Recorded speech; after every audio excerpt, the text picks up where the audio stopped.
विद्यार्थी मित्रांनो, आज आपण चॅप्टर 11 रेशिओ प्रपोर्शन मधील असाइनमेंट 2 कंप्लीट करणार आहोत. क्वेश्चन 1 त्यांनी सॉल्व करून दिलेला आहे आपल्याला ऑलरेडी, त्यामुळे क्वेश्चन 2 पासून सगळे एक्झाम्पल आपण सॉल्व करणार आहोत. तुम्ही सगळे वर्कबुकमध्ये सॉल्व करणार आहात. ओके, आपण आपल्याच पद्धतीने एक्झाम्पल सॉल्व करायचं आहे. क्वेश्चन आधी समजून घेऊयात. पहा, the cost of 10 kg of rice is rupees 485. Find the cost of 14 kg of rice. Okay, दोन क्वांटिटी ज्या दिलेल्या आहेत त्या आधी आपल्याला कळायला हवेत. एक दिलेला आहे आपल्याला राईस, म्हणून आपण एक कॉलम करणार आहोत राईसचा आणि दुसरा कॉलम करणार आहोत कॉस्टचा.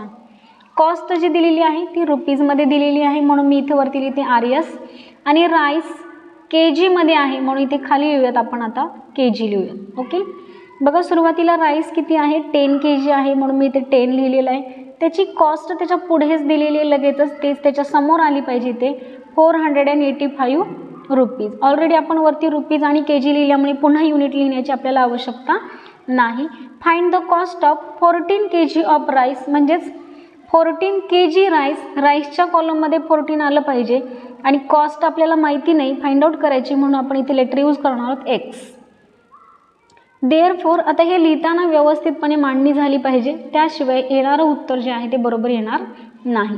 त्यामुळे हेच पुन्हा जसंच्या तसं आपण प्रपोर्शन लिहिणार आहोत. 10/14 इज इक्वल टू 485/X. आपण आता इकडे रेश घेऊया, ओढूयात आणि मग इकडे पुढची स्टेप करणार आहोत. देअरफॉर आपल्याला क्रॉस मल्टिप्लिकेशन करायचं आहे. 10 × X means 10X is equal to 14 × 485. Therefore 10X जसंच्या तसं लिहायचं आपल्याला. या दोघांचं मल्टिप्लिकेशन आधी करून घ्यायचं आहे, ते तुम्ही साईडला करायचं आहे, इथेच करायचं आहे, दुसरीकडे करायचं नाही. 485 × 14. 14चा टेबल पार्ट असेल तर चांगली गोष्ट आहे, नसेल तर उत्तर चुकीचं येण्यापेक्षा 4ने एकदा मल्टिप्लाय करा आणि 1ने एकदा मल्टिप्लाय करा आणि इथे मल्टिप्लिकेशन करून लिहा. टेबल पार्ट असेल तर डायरेक्टली करा, नसेल तर 4ने आणि 1ने मल्टिप्लाय करून मल्टिप्लिकेशन करा आणि उत्तर इथे लिहा. ओके, मग आपण 14नेच मल्टिप्लाय करूयात. 14 5 जार 70, 0 कॅरी 7, 14 8 जार 112, 112 प्लस 7, 7 प्लस 2 9, 119 कॅरी 11, 14 4 जार 56 प्लस 1 57 प्लस 10 67. ओके, उत्तर जे येते ते इकडे लिहा. Therefore X is equal to 6790/10. Upon का? कारण की मल्टिप्लिकेशनमध्ये 10 आहे, इकडे डिव्हिजनमध्ये जाईल. Therefore X is equal to 1 1 0 cut होईल. उत्तर जे राहिले ते लिहायचे आपल्याला. X is equal to 679. इथं लिहा. Therefore cost of 14 kg rice is 679 rupees. Okay,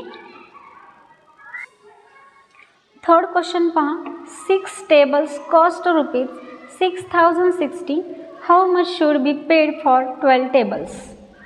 similarly वरती राईस होतं, इथे टेबल्स आहेत, तसेच 2 कॉलम आपण करणार आहोत. चला 2 कॉलम करूयात आपण इकडे. टेबल्स किंवा नंबर ऑफ टेबल्स लिहिलं तरी चालेल आणि इकडे cost in rupees. Okay, how many tables? 6 tables have cost 6060. Then 12 टेबलची कॉस्ट आपल्याला काढायची, त्यामुळे कॉस्टच्या कॉलममध्ये आपण M घेऊयात. लेटर कोणतंही आपण यूज करू शकतो. देअरफॉर हे जसंच्या तसं फक्त प्रपोर्शनमध्ये लिहायचं आहे. 6/12 is equal to 6060/M. Therefore cross multiplication होईल. 6 × M 6M is equal to 6060 × 12. Okay, आपण हे कॅल्क्युलेशन इकडे करूयात. देअरफॉर मी इकडे M इज इक्वल टू लिहिते, कारण की मल्टिप्लिकेशन करून न घेता आपण काय करूयात, आधी डिव्हिजन करूयात. कारण की दोन्हीही जे नंबर्स आहेत ते 6ने डिव्हिजिबल आहेत, त्यामुळे आपण दोन्हीपैकी कुठल्याही नंबरला डिवाइड करू शकतो. 6ने 12ला डिवाइड करूयात. 6 1 जा 6, 6 2 जा 12. Therefore m is equal to 6060 into 2. हे मल्टिप्लिकेशन इकडे करा, साईडला करा एका. इथे लिहूयात आपण 6060 इंटू 2. 2 0 0, 2 6 जा 12, कॅरी 1, 2 0 0 प्लस 1 1, 6 2 जा 12. Okay. Therefore m is equal to 12,120. Therefore, cost of 12 tables is 12,120 rupees. Okay. तर या पद्धतीने तुम्हाला व्यवस्थितपणे उत्तर लिहायचं आहे. Then fourth example, the weight of 14 bags of sugar is 135 kg. What is the weight of 55 such bags? Bags दिलेले आहेत आणि वेट दिलेले आहे आपल्याला, त्यामुळे आपण इथे दोन कॉलम करणार आहोत. एक पहिला कॉलम जो आहे तो बॅग्स आणि इकडे वेट दिलेलं आहे. ओके, लक्षात येते. How many bags? 45 bags of sugar have the weight 135. हे वेट दिलेलं आहे के जीमध्ये आहे. Okay, 135. Then what is the weight of 55 such bags? Bags खाली बॅग्स आलं पाहिजे. 55 बॅग्स, वेट माहीत नाही, त्यासाठी आपण पी यूज करूयात लेटर. ओके. देअरफॉर प्रपोर्शन मांडून घेऊयात आपण. 45 upon 55 is equal to 135 upon P. Cross multiplication होईल. Therefore 45p is equal to 135 into 55. Okay. पुढे आपल्याला p ची व्हॅल्यू काढायची, त्यामुळे 135 इंटू 55 अपॉन 45. कॅल्क्युलेशन कसं करायचं हे ज्याच्या त्याच्यावरती डिपेंड आहे. एकतर मल्टिप्लिकेशन करून पुन्हा तुम्ही 45ने डिवाइड करू शकता, किंवा इथे आपण जो दिलेला नंबर आहे त्याला आपण सिम्पलेस्ट फॉर्ममध्ये घेऊन जाऊ शकतो. बघा, इथे युनिट प्लेसला 5 आहे आणि वरच्या दोन्ही नंबरमध्ये युनिट प्लेसला 5 आहे. एकाच नंबरचा आपण विचार करूयात, 55चा करूयात किंवा 135चा करूयात, की जसं ज्याला आपल्याला लहान करता येईल, डिव्हाइड करता येईल 5ने. ओके. 5 9 जार 45, 5ने डिव्हाइड केलेलं. इथे पण 5ने डिव्हाइड करूयात. 5 2 जार 10, रिमेनिंग 3, 5 7 जार 35. परत नंतर बघा 9 आणि 27 आहे. 9नी 27ला आपण डिवाइड करू शकतो. 9 1 जार 9, 9 3 जार 27. म्हणजे खालची क्वांटिटी पूर्णपणे इथे निघून गेलेली आहे. Therefore P is equal to 3 into 55. आता हे इतकं लहान झाले की आपण सहज मल्टिप्लिकेशन करू शकतो, पण इथे लिहूयात आपण साईडला आणि बाजूला करूयात. 55 इंटू 3, 3 5 जार 15, कॅरी 1, 3 5 जार 15 प्लस 1 16. देअरफॉर पी ची व्हॅल्यू मिळाली आपल्याला 165. पी ची व्हॅल्यू मिळाली. पी कशासाठी आहे इथे? Weight of 55 bags. Therefore weight of sugar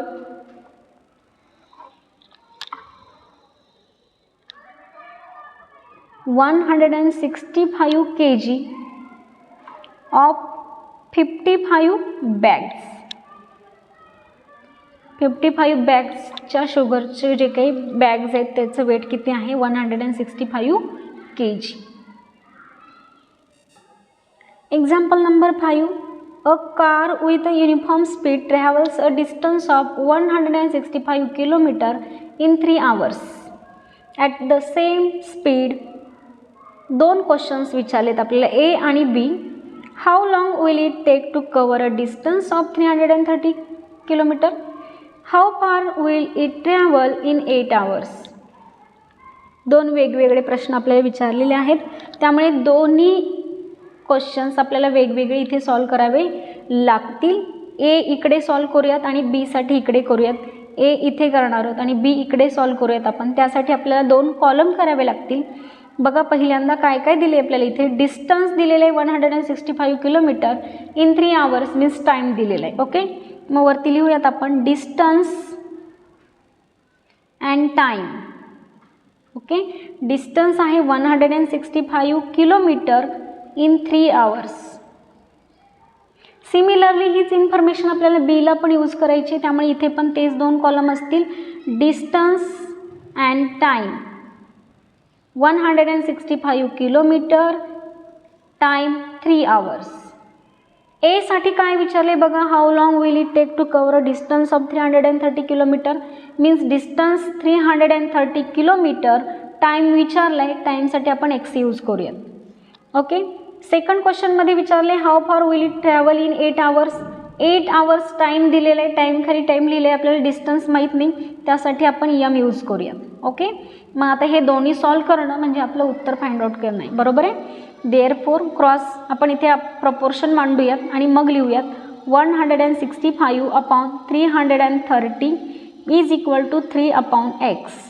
आपण हे छोटं थोडंसं का लिहितोय, कारण की आपल्याला एवढ्यात उत्तर पूर्णपणे झालं पाहिजे आपलं. 165 into X, 165 X is equal to 3 into 333. Therefore X is equal to 3 into 330 upon 165. आपल्याला हे डिवायडेशन करावं लागेल आणि मग आपल्या लक्षात येईल. बघा इथे 6 + 6 12 होतात आणि इथे 3 येते, म्हणजे 3 आणि 12ला दोघांना 3ने आपण डिवाइड करू शकतो, बरोबर आहे. 3 1 = 3, 3 5 = 15, रिमेनिंग 1, 3 5 = 15.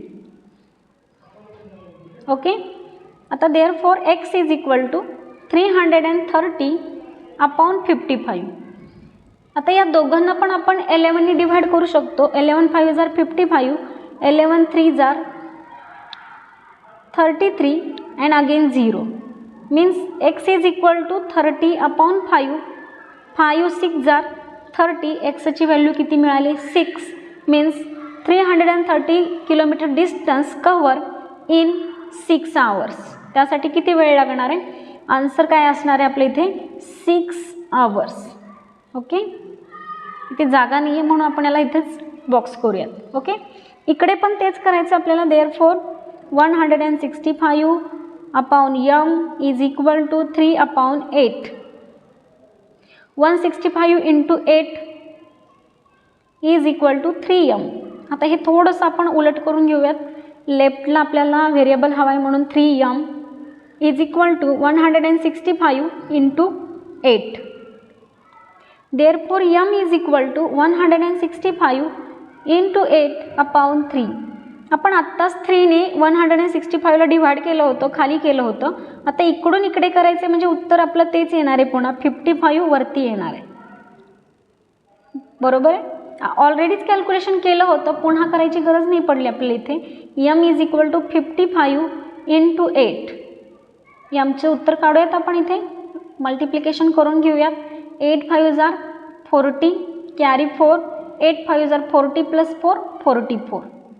यमची व्हॅल्यू आपल्याला इथे मिळाली, पण यम काय आहे डिस्टन्स आहे. There 440 kilometre distance cover in 8 hours. 8 तासामध्ये 440 किलोमीटर इतकं डिस्टन्स तो कवर करेल. ओके.